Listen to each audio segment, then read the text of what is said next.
एष रेडियो नेपालः सम्प्रति समाचाराः श्रूयन्ताम् प्रवाचकः उपेन्द्र दाहालः।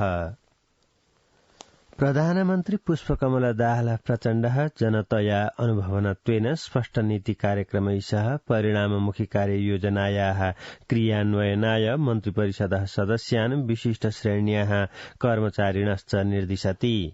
प्रधानमन्त्री मन्त्रिपरिषदः कार्यालये ह्य आयोजिते वर्तमान आर्थिक वर्षस्य नीति कार्यक्रमाणाम् आयव्ययकस्य च क्रियान्वयनस्य चातुर्मासिक समीक्षोपवेशे प्रधानमन्त्री प्रचण्डः जनतया अनुभवनत्वेन कार्याणि कर्तुम् निरदिशत्। गत आर्थिक वर्षस्य प्रथम चतुर्मासस्य तुलनायाम् वर्तमान आर्थिक वर्षस्य तस्मिन्नेवावधौ समग्रार्थतन्त्रेण विकास निर्माणेन च सम्बद्धाः सूचकाः अनुकूलाः दृष्टाः सन्तोऽपि सन्तुष्टेः स्थानं नास्तीति भासमानः असौ परस्परं त्रुटि दुर्बलतानां प्रदर्शनस्य वैपरीत्येन पारस्परिक समन्वय सहकार्ययोः आधारेण देश जनतायोः पक्षे कार्यं विधातुं बलं प्रादात्। गत श्रावण मासे व्यक्तायाः प्रतिबद्धतायाः अनुसारेण परिणामं दातुं केषाञ्चन मन्त्रालयानाम् असामर्थ्यम् आधृत्य असन्तुष्टिं ज्ञापयन् प्रधानमन्त्री प्रचण्डः निश्चित कार्यावधेः अभ्यन्तरे निर्धारित लक्ष्यस्य अपूरकाणां जनानां दायित्वात् अपसारणं विहाय आत्मनि अपरो विकल्पः नास्तीति प्रत्यादिशत्। असौ अपरस्मिन् समीक्षोपवेशे कार्ययोजनया सह प्रस्तुताः भवितुं सर्वान् निरदिशत्। उपवेशे भौतिक पूर्वाधार यातायात मन्त्री प्रकाश ज्वाला, उद्योग वाणिज्यापूर्ति मन्त्री रमेश रिजालः, संस्कृति पर्यटन नागरिक उड्डयन मन्त्री सुदन किराँती च विद्यमानस्य सार्वजनिक क्रयणाधिनियमस्य पर्याप्त वित्तस्य जनशक्त्या सह आवश्यक समन्वय सहकार्ययोः अभावस्य च समस्यानां कारणेन नीति कार्यक्रमाणां क्रियान्वयनाय समस्या सृष्टेति अवोचन्। संचार सूचना प्रविधि मन्त्री रेखा शर्मा समीक्षोपवेशं पुनः आयोज्य आगामी रणनीतिः निर्मास्यते इत्यभाषत। सर्वकारेण परराष्ट्र मन्त्रालयस्य सहसचिवः सेवालम सालः सचिवे पदोन्नीता वर्तते।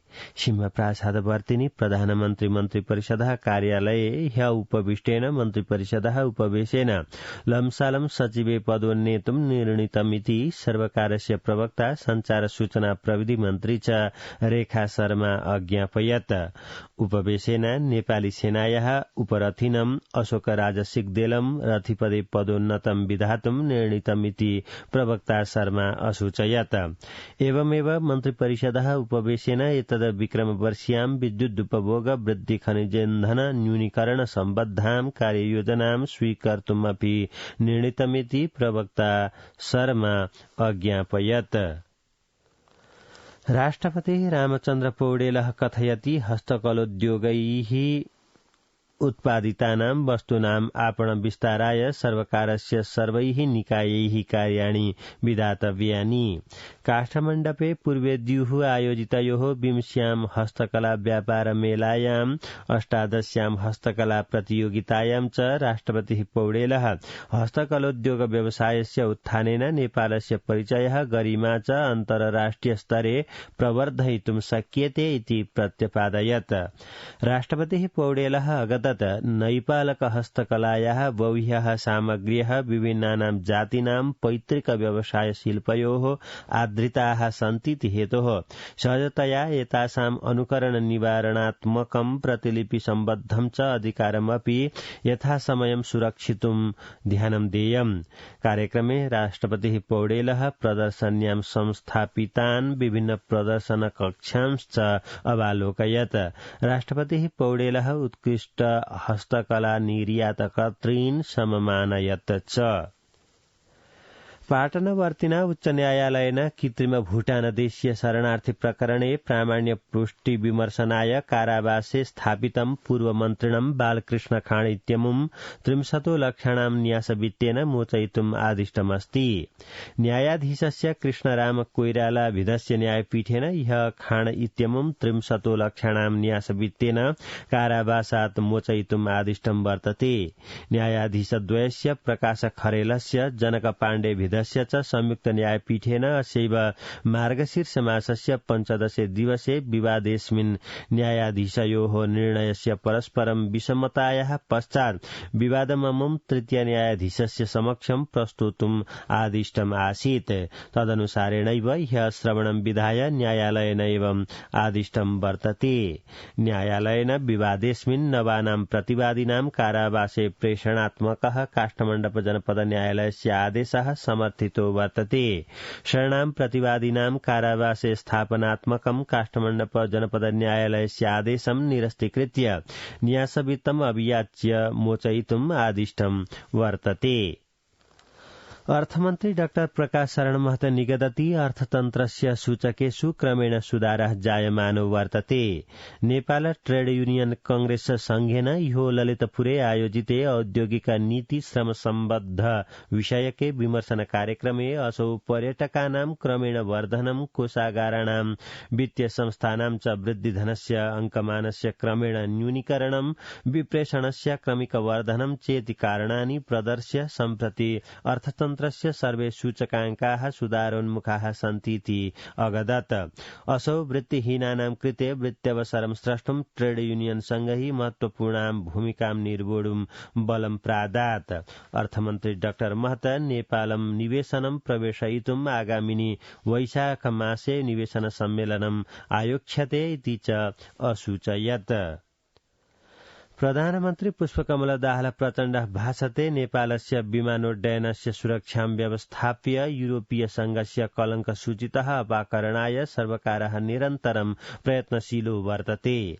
राष्ट्रिय स्वतन्त्र दलस्य कार्यवाहक सभापतेः डोल प्रसाद अर्यालस्य नेतृत्वस्य प्रतिनिधिमण्डलेन ह्यः अर्पितं ज्ञापनपत्रं गृह्णन् प्रधानमन्त्री प्रचण्डः नेपालस्य विमानोड्डयन क्षेत्रस्य कलंक सूचितः अपाकरणाय आत्मना निरन्तरं प्रयत्यमानं वर्तते। अतिरिक्त सुधारस्य माध्यमेन कलंक सूचितः अपाकरणाय विश्वासस्य वातावरणं च स्रक्ष्यते इत्यवोचत्। 58-2000 विक्रम वर्षे सर्वकारीय सेवातः पृथक भूय स्वायत्त संसद सेवायाः संघटनस्य स्मृतौ संघीय संसद सचिवालयेन ह्यः संघीय संसद सेवा दिवसः समायोजितः। सिंहप्रासादवर्तिनि सचिवालये आयोजिते समारोहे सभामुखः देवराज घिमिरे संघीय संसद सचिवालये नीति नियमानां कारणेन उद्भूताः समस्याः समाधातुं शक्यन्ते इत्युक्त्वा विधेयक निर्माणस्य स्थले स्थित्वा योगदान प्रापणस्य विषये आत्मानम् उदाहरणीयं विधातुं कर्मचारिणः अन्वरुणत्। राष्ट्रिय सभायाः अध्यक्ष गणेश प्रसाद तिमल सिन्हा सर्वकारेण संघीय संसदः कृते अन्य मन्त्रालयानां विभागानां इव वा सीमां निश्चित्य न अपितु संसदः याचनायाः आधारेण वित्तस्य व्यवस्थां विधातुं बलं प्रादात्। विधि न्याय संसदीय विषय मन्त्री धनराज गुरुङ संसदः कर्मचारिणां समस्याः समाधातुं सौविध्यानि वर्धयितुं च प्रयत्यते इति समाश्वासयत्।